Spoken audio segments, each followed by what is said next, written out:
لہذا روزے کے بارے میں اب بہت کیئرفل ہو جائیے اور پوری طرح سمجھیے اس کی اہمیت، اس کی فیض و برکات کیا ہیں جو آج ہم نے پڑھی سنی دیکھی ہیں۔ اللہ تعالیٰ مجھے بھی اور آپ کو بھی اس پر عمل کرنے کی توفیق عطا فرمائے۔ بات کلیئر ہے؟ آمین سر۔ اچھا، اب ہم آگے چلتے ہیں۔ یہ ساری باتیں کس کو بتائی جا رہی ہیں؟ اس امت کو کے لیے ضروری ہیں جو امت دنیا کی امامت کے لیے اللہ نے پیدا فرمائی ہے۔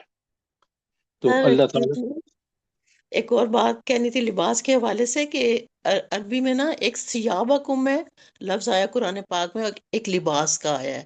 تو لباس اندرونی لباس ہوتا ہے جو بالکل بندہ پہنتا ہے، اور سیابکم اوپر والے ہلکے کپڑے ہوتے ہیں جو گرمی کی دوپہر۔ ڈاکٹر صاحبہ اس کے دونوں معنی ہیں لباس کے، اور یہ سیاب کے معنی کپڑے اوپر والے پہنے ہیں۔ برائے مہربانی اس کو لمٹ نہ کریں۔ اچھا، اب آگے چلتے ہیں۔ یہ تو ایک عبادت جو تھی جو انسان کو اس اہل بناتی ہے کہ وہ امامت کے فرائض پوری طرح انجام دے سکے۔ ایک اور چیز جو اس سے بھی زیادہ ضروری ہے، پہلے وہ ہے، اور وہ ہے آگے یہ آیت 188 میں۔ بڑے غور سے دیکھیں، سمجھیں اس بات کو، اور اپنی زندگیاں اپنے گھروں کو پاک کریں۔ خدا نخواستہ اگر کوئی بھی ایسی چیز ہو رہی ہے تو آپ اس سے بچنے کا بھرپور احساس کریں، اور وہ ہے، سنیں آیت کو، سنیں اور غور کریں۔ وَلَا تَأْكُلُوا أَمْوَالَكُمْ بَيْنَكُمْ بِالْبَاطِلِ، اور تم لوگ نہ تو آپس میں ایک دوسرے کے مال باطل طریقے سے کھاؤ۔ اب میں کھولوں گا آپ کو باطل طریقہ کیا ہے۔ نمبر 1، نمبر 2، وَلَا وَتُدْلُوا بِهَا إِلَى الْحُكَّامِ لِتَأْكُلُوا فَرِيقًا مِّنْ أَمْوَالِ النَّاسِ، اور نہ حاکموں کے آگے ان کو اس غرض سے پیش کرو کہ دوسروں کے مال کا کوئی حصہ قصداً یا ظالمانہ طریقے سے کھانے کا موقع مل جائے۔ اچھا، اب یہ دو چیزیں ہیں، ایک تو باطل طریقے سے مال نہ کھاؤ، اور دوسرا حکام کو رشوت نہ دو تاکہ ان حکام کی رشوت دینے کے بعد آپ کسی جائیداد پر قبضہ کر لیں، جو آج تماشے آپ دیکھ رہے ہیں، مال پہ قبضہ کر لیں۔ تو سب سے بڑی انسان کے لیے جو سب سے پہلی، تاکہ اس کی دعائیں قبول ہوں، اس کی عبادت قبول ہو، وہ ہے حلال کھانا۔ میں ساری آیات اور حدیث آپ کے سامنے رکھوں گا، ذرا آپ اس کو پوری توجہ سے سنیں اور سمجھیں۔ اچھا، اب پہلی بات جو ہے کہ باطل طریقے سے مال کھانے کا مطلب کیا ہے، اس کو ذرا سمجھ لیں۔ اچھا، اس میں جو سب سے بڑی بات ہے نا کہ باطل طریقے سے مال کس طرح کھایا جاتا ہے، اس کی میں آپ کو مثال دیتا ہوں، اور وہ آپ کو سمجھنی ضروری ہے تاکہ آپ پوری طرح بات کو سمجھ لیں، اور کہیں خدا نخواستہ ہم بھی انجانے میں یا بعض لوگ جانتے ہوئے یہ سارے دھندے کرتے ہیں۔ اب میں آپ کے سامنے اس کا بیان کرتا ہوں کیونکہ یہ بڑا ضروری ہے، اور ان کو اگر آپ نوٹ کر لیں تو بہت اچھا ہوگا۔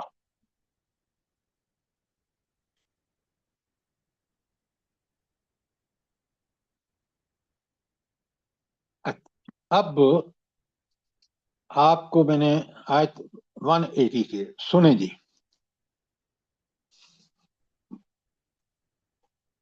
اچھا، مال دوسروں کا کھانا یا ناجائز استعمال کرنے میں ایک خاص بات یہ ہے کہ باطل ہر ناجائز طریق جو عدل و انصاف، آپ لکھ لیں تو بہتر ہے کہ باطل طریقے سے مال کھانے کا مطلب یہ ہے کہ ہر ناجائز طریقہ جو عدل و انصاف، قانون اور سچائی کے خلاف ہو وہ باطل ہے۔ اس کے تحت جھوٹ، خیانت، غصب، رشوت، سود، سٹا، جوا، چوری اور معاملات کی وہ ساری قسمیں آتی ہیں جن کو اسلام نے ناجائز قرار دیا ہے، کیونکہ بہت ساری ہیں، یہ تو جو میں نے آپ کو لکھوائی ہیں، اس کے علاوہ بھی جن کو اسلام نے ناجائز قرار دیا ہے ان کے ذریعے مال کمانا یہ مال حرام ہے۔ یہاں تک کوئی سوال ہو؟ سر دیکھیں ایک باطل کیا ہے کہ کتنی ایک جہان ہے پورا اس کے پیچھے۔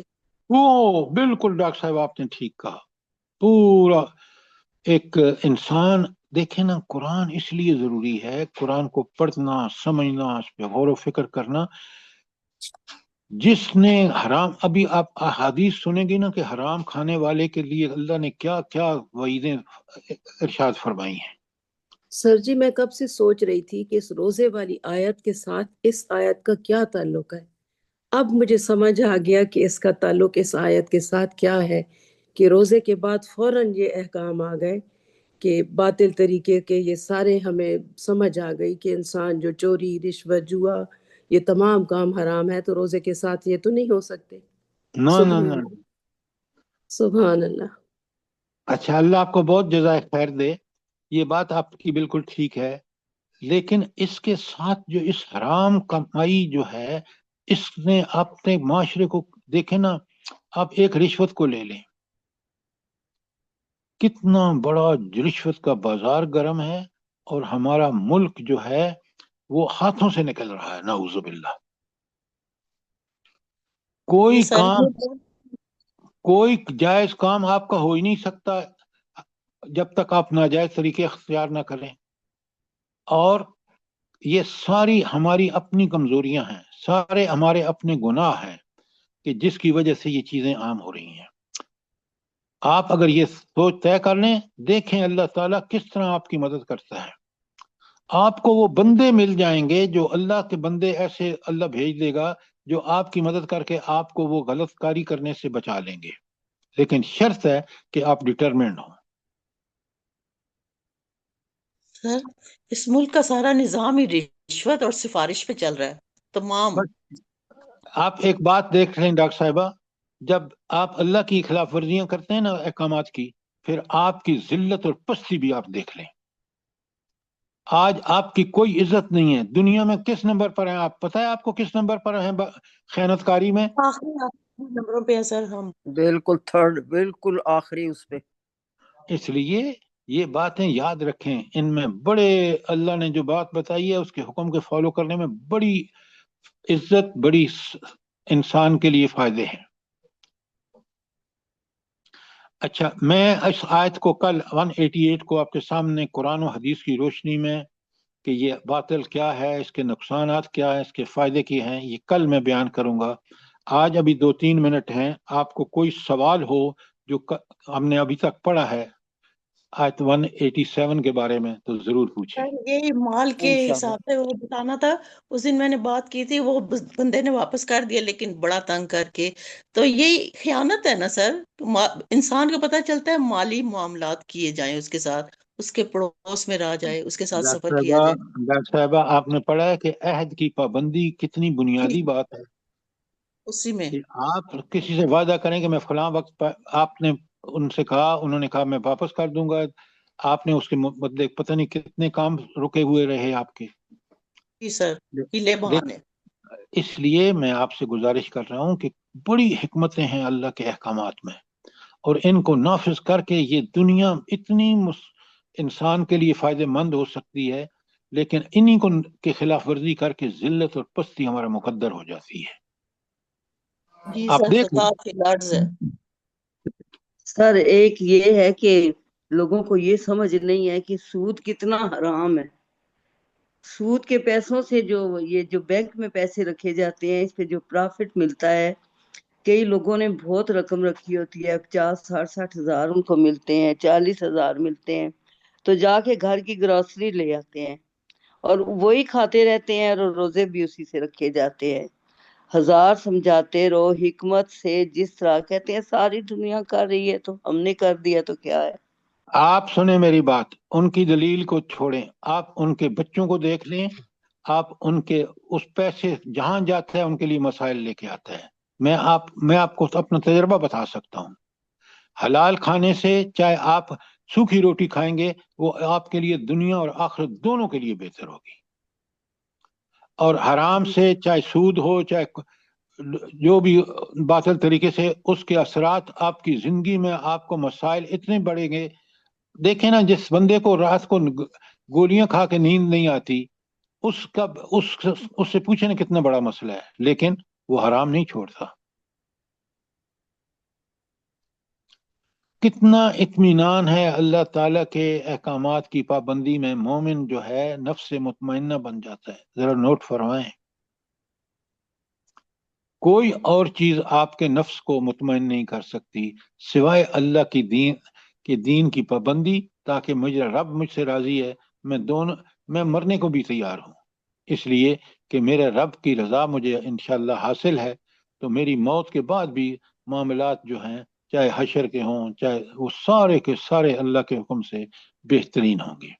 اور سر جس کے پاس جتنا کم ہے اس کی زندگی کتنی آسان ہے، یہ ہم سوچتے ہی نہیں. ہم کہتے ہیں زیادہ ہو زیادہ ہو، جتنا زیادہ ہو اتنا ہی دھستے چلے جا رہے ہیں. جتنا کم ہے اتنی زندگی آسان ہے. لیکن ڈاکٹر آپ زرتاج صاحبہ ایک چیز سوچیں، جس کا ایمان پکا سچا ہے نا، جتنا اس کو ملتا ہے خوش ہے. زیادہ مل رہا ہے تو وہ اللہ کے بندوں کو اللہ کے حقوق پورے کر رہا ہے، وہ خوش ہے.